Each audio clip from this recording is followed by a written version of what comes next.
By the power of Grayskull. I have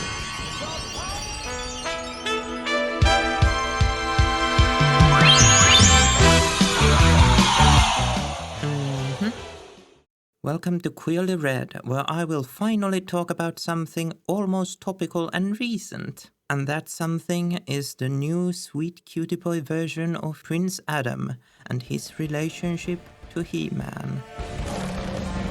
And there's of course going to be some spoilers for Masters of the Universe Revelation. So go on, watch it first and then come along back, because turns out it's actually better than it has any right being. First, a quick promise. No, this won't be a video about how a series about scantily clad men swinging about large phallic objects with nary a female partner inside could seem kinda, slightly, a smidge homoerotic. No, that's actually a far bigger thing in pulp fiction and needs its very own video. Before we get to Adam properly, let's take a quick detour and talk a bit about superheroes. On a very basic level, the relationship between Prince Adam and He-Man is the same as other superheroes and their civilian identities. Clark Kent's Superman is maybe the most archetypal version of this relationship. While Clark Kent is pretending he is a bumbling, slightly nerdy and even a bit emasculated man, Superman is free to show his abilities and sets an ideal not just morally, but also with his masculine physique. And I'm sure that suit is just for practical reasons, without a hint of exhibitionism behind it. If one were to ask which of these identities or forms is more real or true for a superhero, the answer is a resounding depends. For example, both the bumbling Clark and the ideal-setting Superman are only roles for the real Clark who comes out in private situations such as with his human parents. Private Clark identity is a merger of these two, powers of Superman but down-to-earth persona of a Kansas country boy. Although he retains all of the benefits of the Superman identity, he doesn't want to be an ideal all the time. You'll always be Clark Kent. Superman just helps out now and then. On the other end of the spectrum for these dual identities, we have Bruce Wayne Batman. Although the private version of Clark Kent is the true identity for Superman, to several forms of Batman, Bruce Wayne almost feels like a hindrance or annoying necessity. His Batman Beyond version even says that he doesn't call himself Bruce in his head.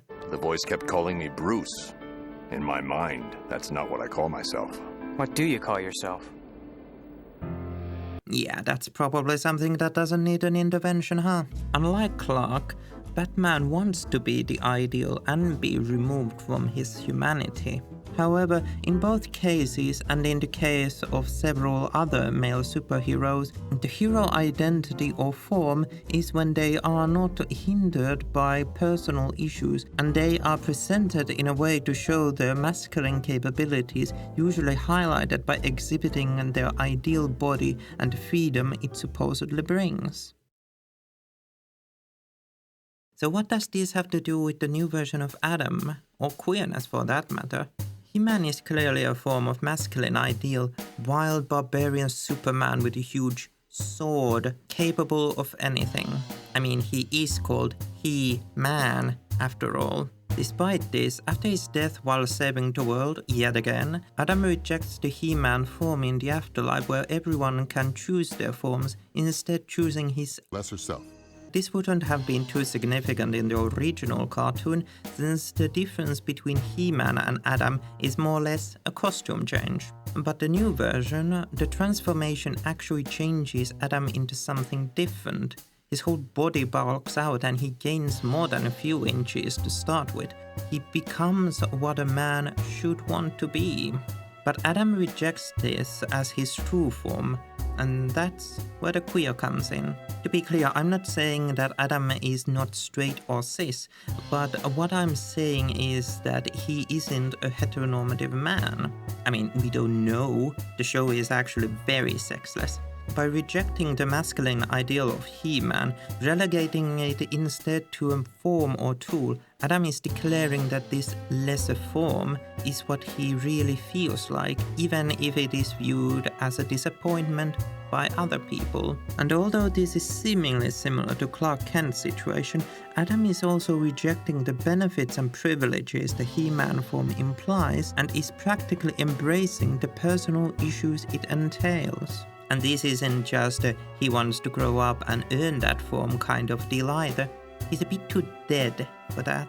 No, this is because he decided that this is who he is. A cute, slightly effeminate man. He might be cis and straight, but embracing his non-normative gender expression and the lesser form that embodies it makes him, or at least this act, queer. And reminds us that ultimately, the opposite of queer is not cis or straight, but the larger system of heteronormativity. And of course, everything about the series might change in the coming seasons, but I can't see to the future, okay? Yet at least.